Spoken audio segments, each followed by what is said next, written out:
haven't I? Yes, best way for some people say yes. We've got Catherine Johns joining us, William iPhone. Right, so that's the Black Eyed Peas, is that guy coming in? William's iPhone? Oh no, that's William IM, isn't it? Yeah, all right. And then we've got the Ali Plater joining us as well. Right, here's the way we'll work this, gang. Two of you have got intros from Laurie. I'd like each of you to read them, just see the kind of different way that she presents herself to different groups. If you're going to do that, Connor, let's have the person go first who's reading the generic one and not the NSA one. Okay. So they should be able to tell by reading it which one they've got. Right. It's the one that is, all right. So the NSA one goes second. I'm not sure which one I gave. Okay. Is that correct? Yeah, I don't know either. Right. You don't know? One of them says podcast and one of them says NSA, I think. Right. Is that correct? Yeah. The one I'm reading that. Sorry? I'm unclear on which one you've asked me to read. Right. One of you do the NSA one. So it doesn't matter. I don't want to waste any more time with it. Just read it, whatever. It doesn't matter. So you do the NSA one. All right. The way it'll work is that Suzanne will do the first intro. You do the second one. Then I'll do a quick Q&A with Laurie for a few minutes, specific questions. And then it's wide open to the group of students. And if there's no questions coming from the students, any of the other people coming in can ask the questions. So Suzanne, I think you've got the generic one first, yes? This is true. An entrepreneur, keynote speaker, and author, Laurie Guest, CSP, is a go-to resource for customer service excellence. For more than 2 decades, she has shared her practical point of view on customer service and staff development with audiences and companies across the country, blending real-life examples and proven action steps for improvement. Her latest book, The 10-Cent Decision: How Small Change Pays Off Big, presents her most sought after and impactful strategies to find and retain the best staff and the highest quality customers while delivering exceptional guest experiences. Please welcome Laurie Guest. Okay, Don Angelo. Well done. Well done. We don't get it like that out on the road. So I feel a little spoiled, right, Rick? It never sounds like that when we're working. You can record me. Yeah, there we go. Okay, Don Angelo. Laurie Guest is a CSP who has been in the business for 25 years. She is known for her creative ideas and slightly sarcastic sense of humor. She is a farmer's daughter from Northern Illinois who figured out how to get booked and get paid without having to barter chickens. Laurie had the privilege of speaking on the main stage at Influence 2015, and she speaks to many chapters, consistently receiving stellar ratings. She's a past chair of Speaker Magazine, co-chair of Winter Conference, and a published author. Like many of us, Laurie considers speaking colleagues to be family, and that's why she is here today, paying it forward and meeting new friends. Please welcome, from DeKalb, Illinois, wife, mother, and below average cook, Laurie Guest. All right, give it up for Laurie Guest. Yeah. Thank you. Thank you. I'm going to ask a couple of questions of Laurie, but before I do that though, did any of you notice what Laurie had written on her name tag, shall we say, when she went off camera earlier? Yeah, that's a fun trick, isn't it? Isn't it? Yeah, I do it all the time. What did you write, Laurie? So in case you guys didn't see it or don't know about it, if you go in the top right corner of your Zoom block, it allows you to rename. It's the third one down, and you can put anything you want in that space. So when Rick is talking, I wanted to eat a muffin because I haven't had breakfast. I slept in. And so I don't want to be eating on camera. I think that's terrible, but I don't want Rick to think that I'm bored with him and I just left the place. So what I do is block my camera like that. But in the space, I renamed myself and it said, I'm still here, or I'm still here live, but I'm eating a muffin. And so I will use that all the time and change it up. UPS man is here back in a flash. So I don't need to put that in the chat. I can just change it in my little thing, but I mostly do it for the speaker because I don't want somebody like Rick to think that I'm not interested in what he's saying and that I've walked away. So that's how I use that. But Laurie is an expert on customer service, customer experience, and touch points. And Right. that's just one very simple little example of the way you stay connected without having to actually articulate anything. So I've got 3 questions for you, Laurie Guest, and then we All go right, to the let's group. do it. Rapid Okay, fire. all right. I love it. All right, general one first is, who the heck is Laurie Guest? Oh, nobody cares about that. That's a crappy first question. Nobody cares. Very, very short version. I have a healthcare background. And as part of my job years ago, I used to have to speak in front of crowds of people. And I loved doing it. And then one day I was at a conference and I was supposed to be the queen of the ball. I was supposed to be the headliner, or at least I thought. And when I got there, there was a woman speaking in front of me who wasn't even in the eye care industry, which is my niche, or was my niche. And she had people on the edge of their seats and they were laughing and crying and lining up to buy her books. And I'm like, what is the deal here? And so I went to her afterwards and I said, you're not even in our industry. And she said, no, I'm not. And I said, you get paid to do this? Because I was there for free, right? I go, you get paid to do this? It just shocked me because I'd heard of Zig Ziglar and Tony Robbins, but not regular people like me getting paid. And she smiled and she has these beautiful white teeth and beautiful nails. And she smiles and she says, why, yes, I do get paid to be here. I said, I think I want to do what you do. And she said, well, I'm the incoming president of the National Speakers Association. Let me show you the way. And it was Glenna Salisbury. Nobody is as good as Glenna in getting a crowd on the edge of their seat. And so quite quickly, I, like Rick, quit my job. And I think it was Alicia, you were the one who asked in Rick's round, what kind of support did we get? I got great support from my spouse. But when I told my parents I was leaving a mid 5-figure corporate job to go speak to people, my mother, bless her soul, this is what she said, and I quote, honey, what would you possibly have to say that people would be willing to pay to hear? And that stuck with me for years. And so the first year that I cracked what I would consider a big number in speaking, I had to take my tax returns to my mother. And I said, I know it's really bad to talk about money, but I have stuff to say that people want to pay to hear. So my answer to you and backing up to that is you got to build your own thing. And yes, I hope you have support, especially for the people who live in your home. I hope you have support. But if you're talking about the outer rings, I think you just kick ass and then go back and say, hey, want to get on board now and do your thing. So anyway, I started speaking. Customer service was my thing. And then I branched out into other industries, got really involved in NSA. And that's where I think my career really took off. The people that I met and the opportunities I was given. I am different than Rick, that I do like bureaus. I built my business on a lot of bureau work originally. And so it's fun to have 2 different people with 2 different models that have both found success. So that's the short version. Believe it or not. Okay, and I'm sure we'll have some questions on speakers bureaus in a few minutes' time. And I do want to reinforce and reiterate what Laurie says. She's incredibly helpful on Facebook, on the NSA website, on NSA Facebook, etc., giving you our advice and helping so many other people as well. So next question is, best piece of advice you got for your speaking career business? Well, I almost changed it while Rick was talking because I think he just demonstrated exactly what my piece of advice was going to be. And this is huge. Diversify your offerings. If you have one topic in one niche that you only provide in one modality, these times are going to kill you. So we saw it happen in 2008. We saw it happen in 9/11. And if you have, now that doesn't mean you can't start with one topic, one audience, one everything. I get that. We all have to start somewhere. But as quickly as possible, look at your modalities. Either diversify in who you speak to. Now, Rick's made the decision to stay in construction. I made the decision not to be the queen of eyeballs. I was so tired of talking about eyeballs. I couldn't wait to get to other industries. So he chose to do what we call, and please cut me off, Connor, if they've already been taught this, okay? But Rick does what we call vertical marketing. He picks a niche and he goes deep, deep, deep, deep, deep. And you saw that in the schematic that he showed you. I chose to go horizontal marketing. I am customer service to anybody who will listen to me.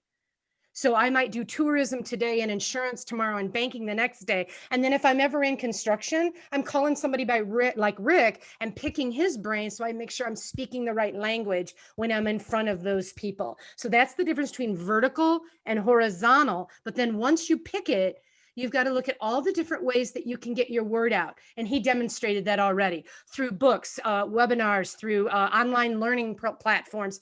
That's what's allowed me to survive this year and be in pretty good shape right now, because I had an arsenal of material for which they could buy. I didn't have to be on stage live in order to make a living. So I think that's extremely important advice I was given early on. Okay, diversify, diversify, diversify. And the worst piece of advice you got from Yes, the speaking business? My worst piece of advice came from my mentor, who I was given through the Illinois National Speakers Association. She's not currently a member, so I feel fine saying this, but I was green and moldable. And one of the first things she told me, and this is the quote, if you do not specialize in keynotes for corporate audiences, you will never make it in this business.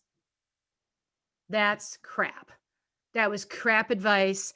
That is not where I looked up all your websites. I've researched all of you, whatever's online that I could find out about you, the candidates I'm talking about. I've looked you up. Not all of you want to make your living as keynotes in corporate settings. Am I right about that? Yes. So if my advice to you was that's the only way you're going to make it, well, then, you know, Dr. Michael is saying, well, I'll just give up then. Well, you're very specialized in what you do. You are not going to be listening to the advice of a keynote speaker in corporate as your only place of advice. Correct, Michael? Would you agree? Yeah. You got to go to the people who are on the track that you want to be on, or if they don't exist, you got to make the trail. And that was terrible advice that my mentor gave me. Terrible. Right. And I've let her know that, just for the record. She's well aware I say this about her. Right. Okay, we'll take questions now from the group in 1 second. By the way, every time that Laurie does this session, she actually does check the students beforehand, tries to find out as much about them as possible. And that basically is, I'm sure, what she does with all of our clients as well. That's a really good practice to get involved So I in. have something to say about that while you're getting your questions ready. I want every candidate to have a question for me. Everybody else is here to watch. This is all about you 6. So I want something from each of you, and it doesn't even have to be on sales and marketing. It can be whatever question you want to ask. And while you're thinking about your question, I want to tell you this. When I first found out about the National Speakers Association 20 years ago, I already was doing some secret shopping in my business as part of the early stages of my career. And it made sense to me that if I was going to learn about speakers, I should secret shop them. And at that time, we used to get a book about this thick that had the bios and pictures of everybody in the National Speakers Association. Oh, I missed that. And I went through the book and I knew no one, not a single person. And I picked out 50 speakers, 25 men, 25 women. And then I divided them into people who had initials behind their name like CSP and CPAE, which I had no idea what that meant, but I knew it must have meant something. Half of them had those letters, half of them had no letters behind their name. And then I contacted, remember, this is prior to massive internet research time, right? You actually got on the phone.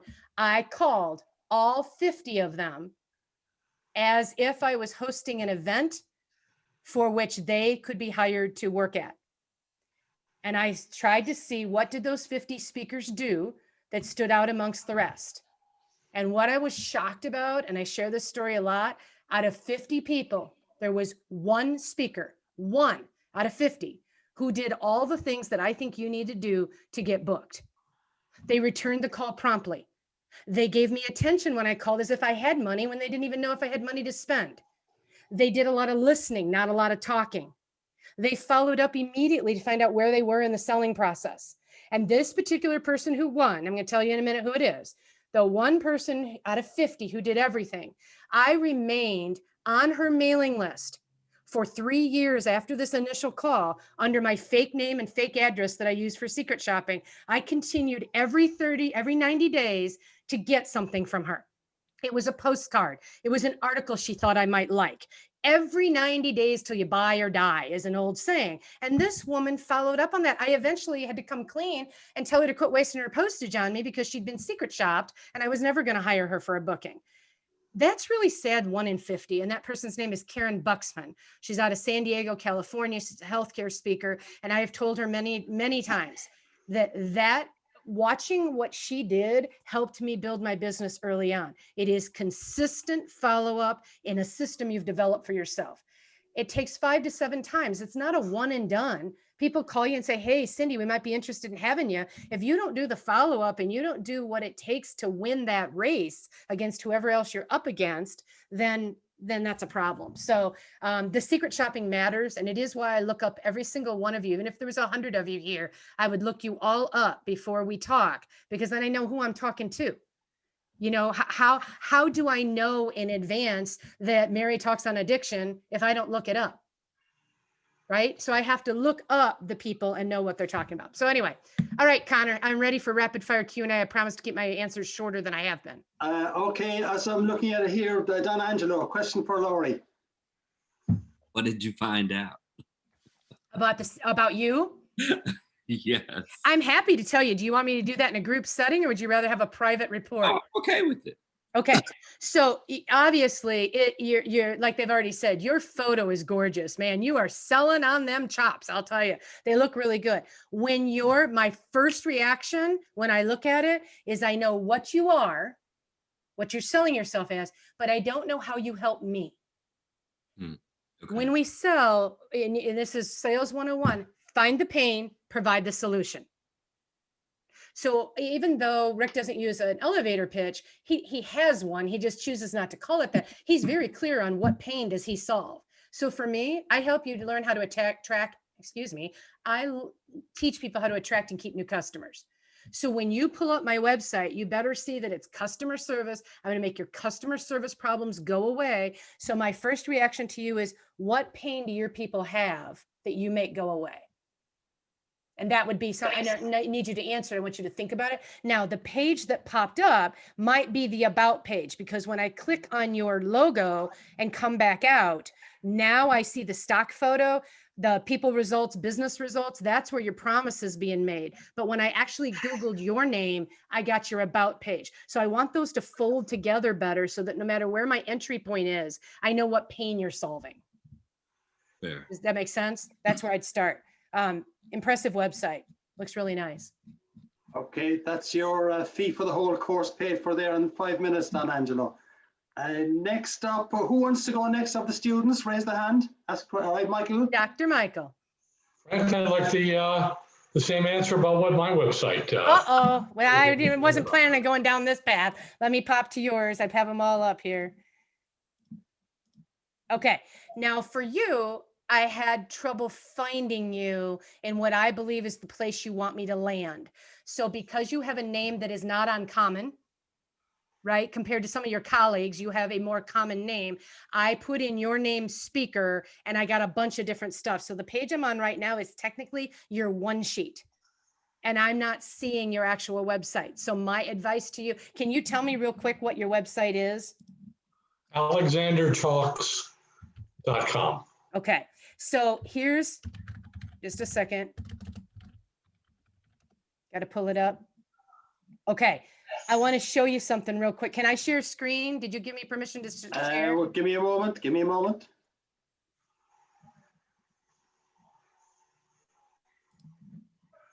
Off you go. Okay. You should be able to see it. Yes? Yeah. Okay. Is that your website, Michael? That is. Okay. Can you see my cursor? Yes. Okay. See up here on this tab where I'm circling? First of all, it's not secure, but second, see how it says alexandertalks.com? You need that to be programmed differently so that it's what people are searching. Just a second. I'll show you what I mean. Okay. Might not pop up here in a second. Okay. See the tab up here. Oh, maybe you have it. I'm sorry, I'm doing this on the fly. Just a second. You do have it. So let me show this to everybody else. You guys see the tab up here that looks like a file folder? His says his name and then inspirational speaker, speech coach, keynotes. He has it the way I would want him to. So as we're searching for terms, we want that tab to be connected. When I went back over here, I thought it wasn't. See, when I get this one sheet tab, this doesn't tell me what I need to know. So my short version would be, I want to make sure that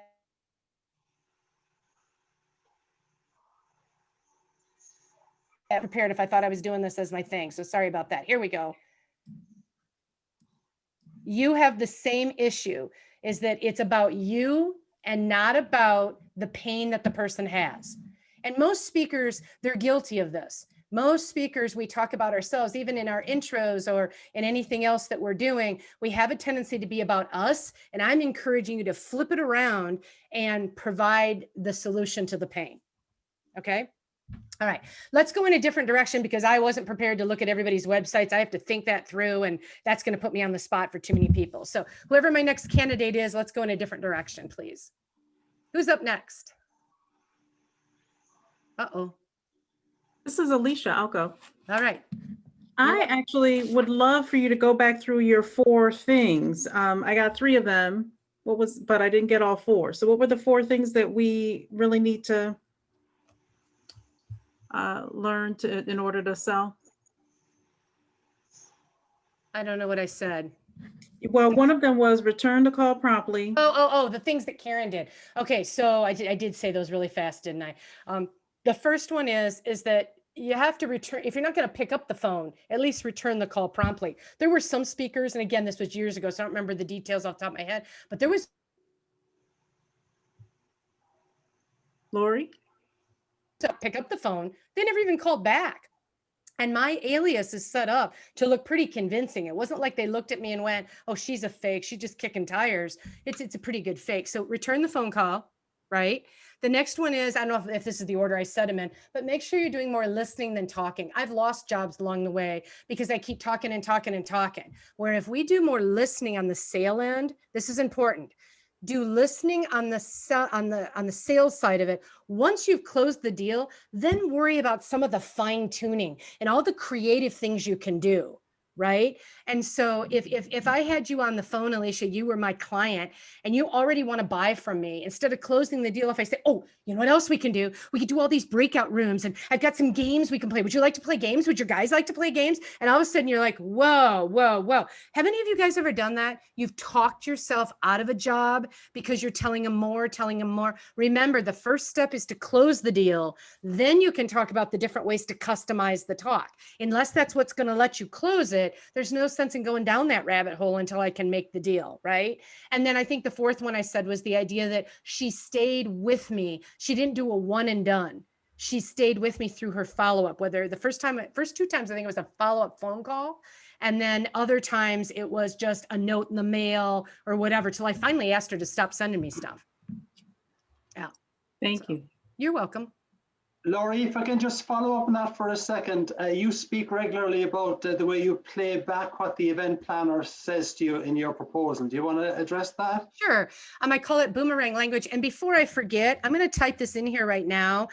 You guys can go get I am not a speaker coach. You cannot buy time with me. I am not selling anything to you. I don't do any speaker coaching. This is it. So I have a booklet I've put together called 93 Ways to Get Booked and Get Paid. It's a 25 or 26 page PDF, and it gives you 93 different ways you can get booked. And this idea is one of the ideas in there. And the way you're going to get this is to go to,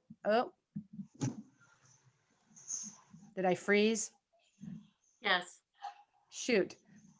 Wonder why that happened.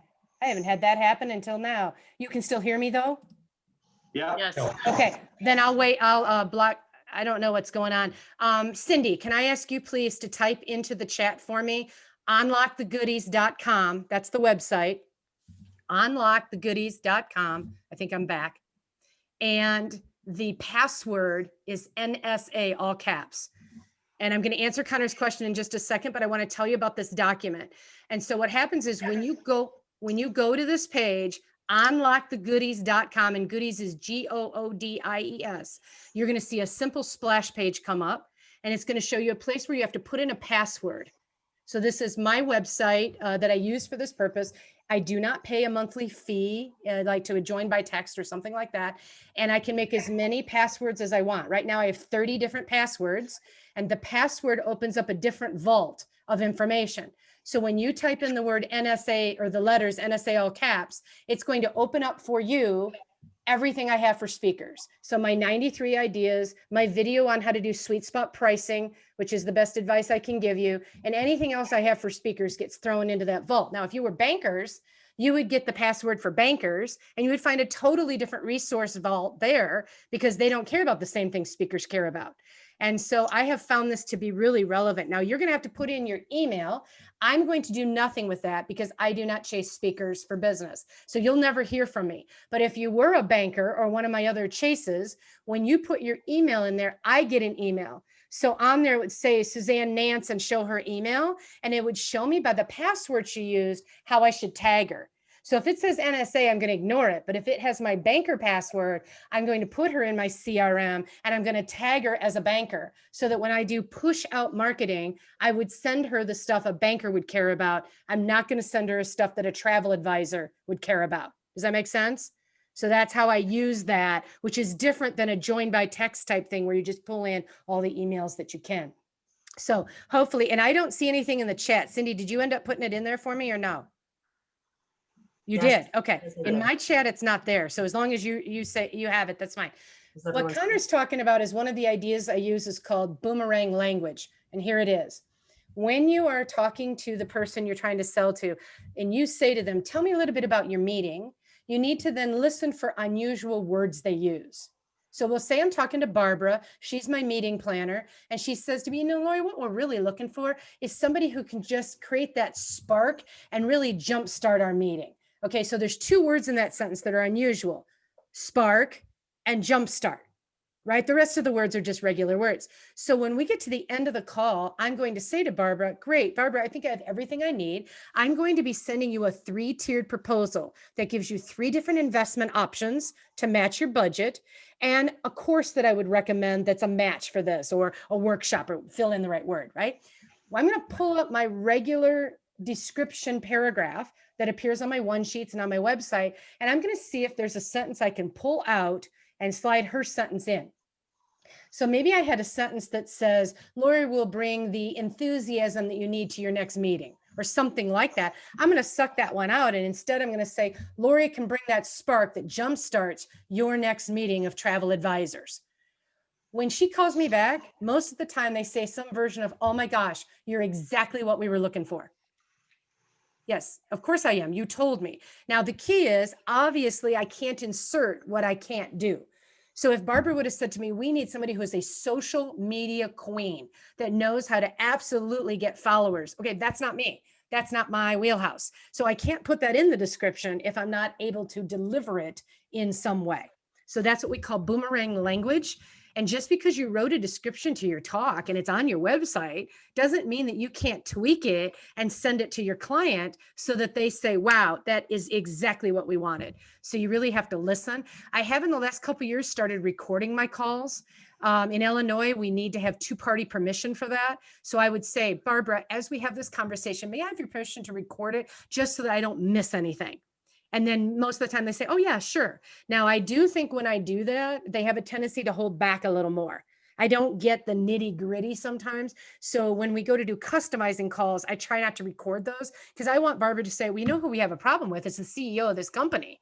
Well, she's never going to say that if she knows I'm recording it. So I pick and choose when. But in the boomerang language thing, it's really helpful if my pen can't move fast enough. All right, who's up? Who hasn't? Barbara, you haven't gone yet. Do you have a question for me since I picked on you this time? You know what? I don't have a question right now. I'm just listening and enjoying everyone's questions, but if I can add mine as soon as one comes, that'd be great. All right, you just get your hand in the air or whatever you have to do. Who has one for me? Yes, Cindy. I would love to know about your multiple streams of income plan. Okay. Mine is really similar to Rick's actually. And so I started with I would say the very first thing I did was the book. I don't want to repeat everything he said. I agreed 100%. Everybody should be working on a book. And if it's a baby book, if it's small, it becomes your calling card. But as you get better as a writer and you get more people who want to hear from you, it's really nice to be able to have that for back of room sales or all the different ways you're going to use it. So I've written 2 books. The first book was the one that had to get out of me. It's on personal retreat, get away, get a plan. And that was not necessarily my niche, but it was the book that had to get out. And then last year I wrote my customer service book that I'd spent a long time working on. So that was the first. And like Rick said, it does not bring a ton of money. It brings credibility. And when you are being introduced in front of your audience, whether it's virtual or in person, most people do not understand between self-pub and a publisher. So when you, and Allie, would you agree with that? You're my writer in the room, right?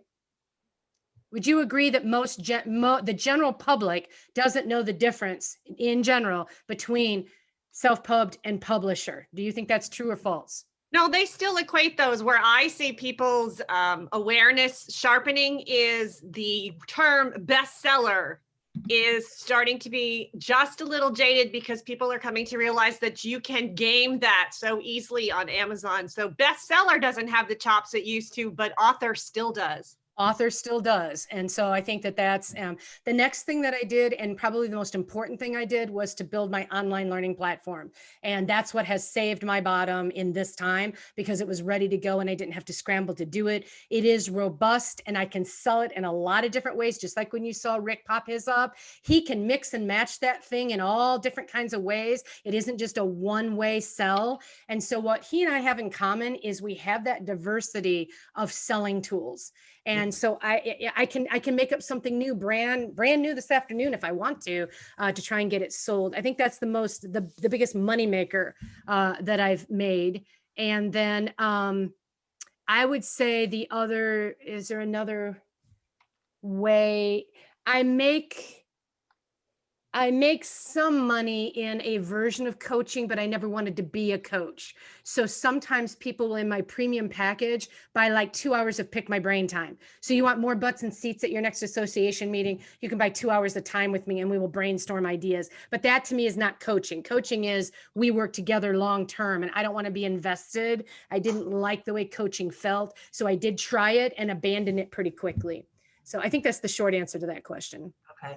And as far as presentations, you do your keynotes, presentations, breakouts, workshops. What is it of that area that you work on? Any combination that works. I am not hung up on, I am a keynote speaker. Like, to me, and I don't know, I know it's being recorded, so I need to be careful, but I feel like sometimes as an association, we get hung up on the pseudo celebrity side of I'm a keynote speaker. Now I got to admit, when you come out on stage and you're coming from behind the scenes like Oprah and there's music playing and there's 1,000 people in the audience, I won't deny that is a fun feeling, but that is a very different piece of work than 50 leaders sitting in front of me who have their businesses on the line, that have to figure out how to connect with their customers so that they don't go under. Those are not the same beast. And so I think it's really important that people get clear. And I had here on my best advice to give out. I told you what my best advice was coming in, but here's my best advice going out. And you'll probably hear it a million times. You do you. Go figure out what is your deal. What are you a rock star at? And then figure out how do you do it different and better and make noise in your marketplace. It does not, the people who love Rick have never heard of me. And the people who love me have probably never heard of Rick. And we both have successful businesses. And if we compared them to each other, we would never convince the other to do it the way the other does it. So I love bureaus, he doesn't. Right? He, and so, but we can both be successful. And that's the part about association, participation that I think we all need to be careful of, is not to get sucked into but that looks like fun and they're getting so much attention. We are just a spit in the ocean. I mean, nobody on my street has ever heard, whoever's the most famous person you can think of in our association. I think Jeannie Robertson's a good example, millions and millions of YouTube viewers. My clients are not looking for Jeannie. They might like watching her, but they're not trying to hire her, and that's okay. Does that make sense? I feel like I'm rambling, but I think it's an important talk for everybody to hear when they're new, because this comparison game will eat you alive. Mm-hmm. Thank you. Mm-hmm. Rick. By the way, we can't see you. Oh, no. I did not know that. See, my thing just keeps spinning and I don't know why. Well, no big deal because we can hear you and that's more important. It says Zoom meeting not responding, and I've never had that happen. Once I shared my screen, I never came back. Well, I'm don't sure click it's- anything. Okay. Well, I want you to expand if you don't mind. One of the things I always teach is best, better, good. This is a funny story. Sometimes you don't even take your own advice. Can you talk for a moment about the way you craft a proposal and how you give your client options and ways they can explore the depth they want to engage you? Yeah, I didn't know this would become what I would become known for in NSA, but I have, and it's what I spoke about from main stage, and it is in that vault I gave you. So hey, my thing quit spinning. Is my picture back yet? I've withdrawn you as a co-host, so I don't know whether that'll improve the situation or not. But You're you not still back can't yet, see me. though. You still Volume is can't see me. excellent. Video Okay. not. No, we can't see you. Okay, if all of a sudden you can, would you let me know, please? Yeah. That'd be great. All right. So sorry about that. I think it was the sharing of the screen that did it. Okay, sweet spot pricing. Here's the deal. And you don't have to write all this down because it's all in the kit I gave you. If when a client says to you, how much do you charge? If you answer that question with a flat number, and I don't even care what it is, $1, $10,000, $1 million, I don't care. If you answer that with a flat number, one of two things happens. Either one, you have outpriced yourself and they move on to somebody else, or you've underpriced yourself and you've left money on the table. Even though you need to know what your fee ranges are, I feel very strongly that if you answer that question, you run the risk of not securing the job. So the sentence that I give you, feel free to steal it. Here it is, and it's in the stuff. When somebody says, how much do you charge? I say, I believe I have something for almost any budget. Why don't you tell me a little bit about your meeting? And then stop talking.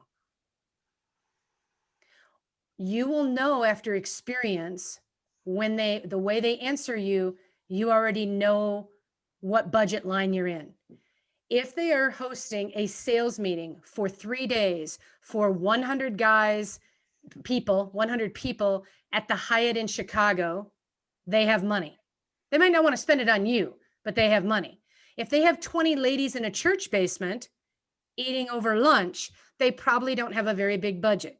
Now, I did not say don't speak to the 20 ladies in the church basement. If that's your wheelhouse, you go and scoop it up and you do it. They need you. But if you're trying to figure out how much money they have, the indicators are going to be there. Where they're having the meeting, who is it for, how long does it last, what are they eating? Is it a box lunch or is it a ribeye dinner at night? I mean, these clues will give you some idea. Now, the person starts talking, and then at the end of the call, if I can feel I can close it at a number that works, I will close it right then. But more often than not, I say, well, I'll tell you what, Rick, let me pull all this data together. I'm going to send you a 3-tiered proposal and some materials to take back to committee or for you to decide on, whatever the rest of the words are. How does that sound? End your sales paragraphs with a question like that. How does that sound? Does that work for you? What deadline are we working with? End with a question. And now Rick has to talk next. Rick, my client. And then Rick says, yeah, Laurie, that'll work great. We're going to committee next Monday. We hope to have a decision by that afternoon. Great. I will have it to you before end of business day today. Now, the next thing I do is hang up, and I now develop 3 tiers. I start with I call it basic, deluxe, and premium. And this is not your traditional 3-tiered pricing.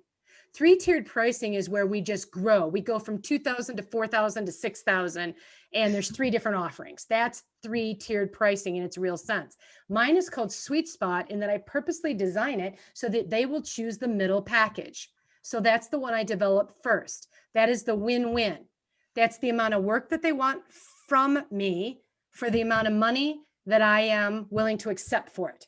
Everybody's happy. If they call back and say, we'll take the deluxe package, I'm doing the booking dance, which I would demonstrate for you if my camera was on. So we do the booking dance. Now, the next thing I create is the basic. This is the less than. This is less work than they want and less money than I want to be paid. There are two really important things in the basic package. Please hear me when I say this. The basic package must include a deterrent, a reason the client doesn't want it.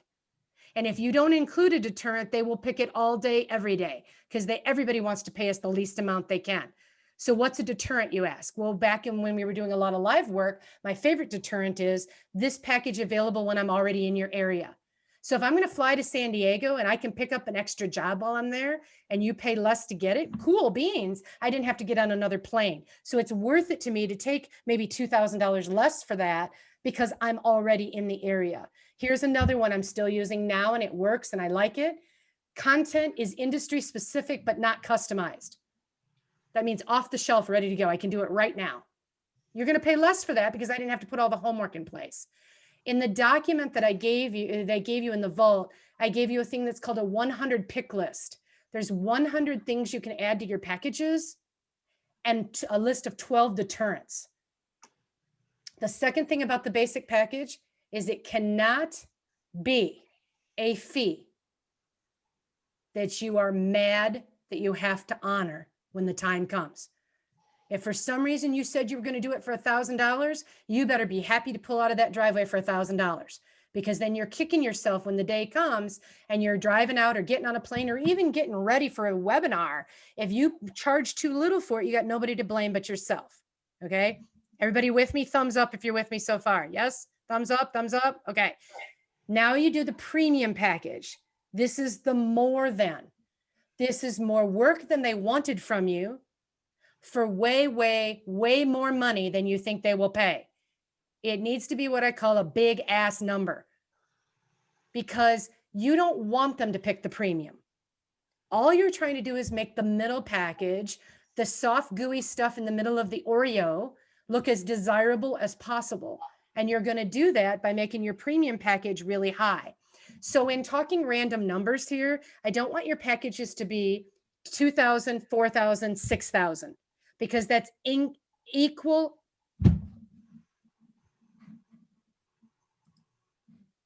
Oh, the world has come to an end, has it? We lost you. Yeah.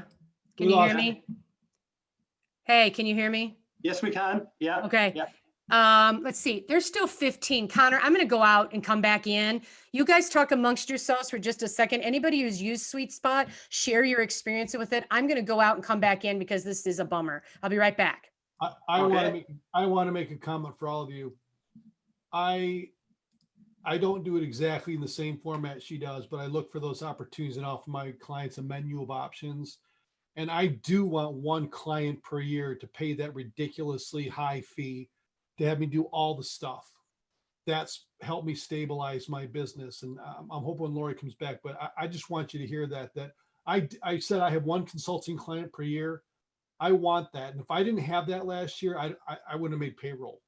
And if I don't get that one for this year, which I think I'm going to, I'm not sure I'd make payroll again. I want that one big ass client, just one, so that all the rest. Laurie, I just said. She's back. She's back. Laurie, Yay, we can see her. Laurie, I just said I do want that one big ass client a year because I want that to help me keep gives me the stability and the courage to hold my feet in other areas. So I'm always looking for that one big one, but that's what I said when you were gone. And that's the thing, is that you can be looking for that big one, but then I would push back and say, then that belongs in your sweet spot, and an even bigger ass number belongs beyond it. So let's just pretend your big ass client is $100,000. Then you should put $250,000 for your premium package.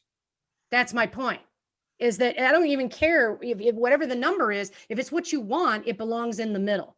Okay. So you can see me now. Yeah. Okay. Yeah. Perfect. So now with this premium package, it's more than, and here's the things you have to think about this. Oh, I was saying 246. I don't want your packages to be equally gapped. 2,000, 4,000, 6,000 is an equally gapped 2,000 package. I want it to be 2,000, 4,000, 6,000. I want your premium package to be at least double the gap. So did I not say it right? 2,000, I got to write it down. Sorry. 2,000, 4,000. 4,000 and then 8,000. So now I need 8,000. Sorry. 2,000, 4,000, 8,000, because I've doubled the gap. Now, again, the bigger the numbers, the more wiggle room that I have. But I want the reaction to be, the basic package doesn't really have quite exactly what we want, because we definitely want her to customize this for our objectives. So we can probably find more than $2,000, but ooh, we cannot go 8. 8 is way beyond what we can do. So I guess we'll go with the 4. And the 4, remember, is what I wanted. And I'm using a hypothetical example. 4 is not what I want, but that's what I'm using as my group example for money. Does that make sense? Now, this is my favorite thing that happens. Is when they, well, my first favorite thing is when they call and say, perfect, we'll take the deluxe package. All right. This is the booking dance, standing up, doing this, yell out loud, woohoo. You got to celebrate the wins, because they're not always as common as we'd like. So celebrate the win. But my second favorite response is when they say this: Laurie, we loved the premium package, but that's just a little bit more than we have in our budget. So we'll go with deluxe. And then here's the golden next statement. Get this down. Rick, was there something specific in the premium package that really jazzed you? And they'll answer that question. And he says, yes, we love that secret shopping thing. Now, we don't need the article thing. We don't need this. We don't need that. We don't care about that second speaker you're offering up. What we really want is the secret shopping. Well, I'll tell you what, Rick, why don't I take just the secret shopping bullet out of the premium package, move it to the deluxe package, and we'll do that for $5,500. How's that sound? Now we found the gap money, because I can tell by them saying we wish we could do premium, it means it's not out of the question. And by them being disappointed that they didn't have everything they wanted in my service, it gives me that wiggle room. Where you have to be careful then is that they don't start then continuing to add things that you didn't charge for. And so that's how sweet spot pricing works. It's the short version. But like I said, in the vault, I have a video that explains it to you, probably better than I explained it today. And it also has the example of what it looks like and the 100 pick list, which you'll find very helpful. Now, some of that's dated and doesn't work in a virtual world, but you can go through out of 100, there's at least 50 that still work as offers in a virtual world. By the way, the packages themselves, when you lay them out, I don't want to screen share because I want to screw this up again, but it actually visually looks narrow, wider, widest. So I have 3 bullets in the basic, 5 bullets in the deluxe, and 7 bullets or more in the premium, so that it physically looks like building blocks. You know how when you open up Consumer Reports and they have the little dots that show you that this particular car that you like, it shows all the features. It kind of has that look to it. And I think that that's an important piece. The other question I'm often asked is, which do you do first? I know that like Alan Weiss, who is brilliant, believes that the big number he does 3-tiered pricing. He thinks the big number should be first. You give them the sticker shock first. I think, Rick, you do it that way too, don't you? Big number on the top. I did an A/B study of this when I started this about a decade ago. For me personally, I need to walk my clients into the cold pool slowly. So for me, flipping it around, I closed more deals if I started with the basic and they look at it and they read it and go, oh, well, we can get her for less than I thought. And then we slowly work our way up to the bigger numbers, because again, I don't want them to pick the big package. So sticker shock doesn't provide value to me in the way that I use sweet spot pricing. What I'm really proud of is when I first started teaching this and speakers would call and ask me to help them, I said, I will help you with this under one condition. When you score the deal, I don't need to know how much money you make. That's not my business, but I want to know how much more money you made because of trying sweet spot pricing. Would you be willing to do that? And people would say yes. I stopped keeping track when we hit $1 million in NSA of additional gap revenue found. By 2,000 here, 10,000 there, $1 million, because people felt they earned more. So my favorite story on this, and then I'll take another question. I don't know if any of you ever met Tamara Hamilton. She just passed away last year. She's out of Washington, D.C. She had my favorite story on this. She told me that after she heard this on main stage in 2015, she tried it. And she said, I just want to let you know that I have this report I used to do in her niche industry. It's a really in-depth report of some kind, very niched. And she said, I used to give that report away as just a special little bonus. And she goes, I decided to put it into my premium package and sometimes in my deluxe package. And she said, I just scored a deal where I made $43,000, with this report. And I said, oh, I don't need to know how much you made. I want to know how much more did you make? And she goes, $43,000 more, something that she had been giving away for free. Her own industry put a value on it, and somebody was willing to pay her 5 figures for something she'd been given away. And I thought that that was just so interesting that our industry tells us what they value. And if you see things that people aren't willing to buy, then you have to start saying, okay, they're not finding value in that, but I bet they would find value if I did this. And when you're new, you're trying to figure out what is this? Look at some other speakers and see what are other people offering that you could be doing that obviously people have value. I was surprised somebody would pay me for 2 hours to pick my brain. I didn't realize that my clients would want to know, what are you thinking about this? What are your creative ideas on this? I wasn't putting value on it. I saw it as part of the sales call, but yet I could put a number to it. So we have time for one very short question and one very short answer. Really? We're done already? I thought we were. Barbara, oh my gosh, I talked way too long. Were you guys good with all that rambling? Sorry about that. Yeah. All right. What do we got? Yeah. Are you calling me? Yeah. I just wanted you to touch. You're unmuted. Mute. You must have hit a button. Oh, there we go. Thanks, Laurie. I just wanted you to touch a little bit on why being part of a bureau has been so valuable to you. Yeah, the bureaus for me put me in front of audiences that would have never given me the time of day by myself. So the bureaus put me in front of names you would recognize. So when I was on my own, I was in a niche industry in front of companies you've never heard of. But any company that you see on my website that you recognize them, for the most part, a bureau put me there. So that's the answer. What I don't like about working with bureaus is, see, I love to sell. Just like Rick, we have selling in our bones. We love to get in there and figure this stuff out. And you don't get to sell. When you're working for a bureau, you are the commodity. They've put you in a hole and there's 3 of us up against each other. Connor, me, Rick, we're all up against each other. They pick one of us, they slide us in. I can't do sweet spot pricing with bureaus. I can't chase leads. You can chase them, but they belong to the bureau. So you are handicapped in what you can do from a selling point of view. But the reason I like bureaus is putting me in front of clients that wouldn't give me the time of day otherwise. Okay, thank you. In terms of bureaus, I know one of the bureaus that Laurie is with. I'm with them as well as Midwest Speakers. Mm-hmm. And they actually do a showcase every year. I'll send the link out to all of the group here so you can see what the bureau website looks like, what speakers they've got on, etc. But you'll also see the showcase. You kind of see what kind of competition you've got and how they actually sell themselves in front of. And don't reach out to a bureau till you've done deep bureau homework. Talk to a speaker, find out what it's real, that we can't answer in just 2 minutes. You only get one shot. I believe this, one shot at approaching a bureau. And if you do it before you're ready, it's like being an actor. You went to audition for a Tom Hanks movie and you were really only supposed to be doing the, suppository commercial. I mean, don't go out too early. Right. Okay. That really gets to the bottom of the whole concept, doesn't it? Aren't you funny? Right. Okay. So we will actually probably be covering bureaus again over the next few sessions. I just want to say a giant thank you to give it up for Laurie Guest. Laurie Guest. Yeah. Thank you. Thank you.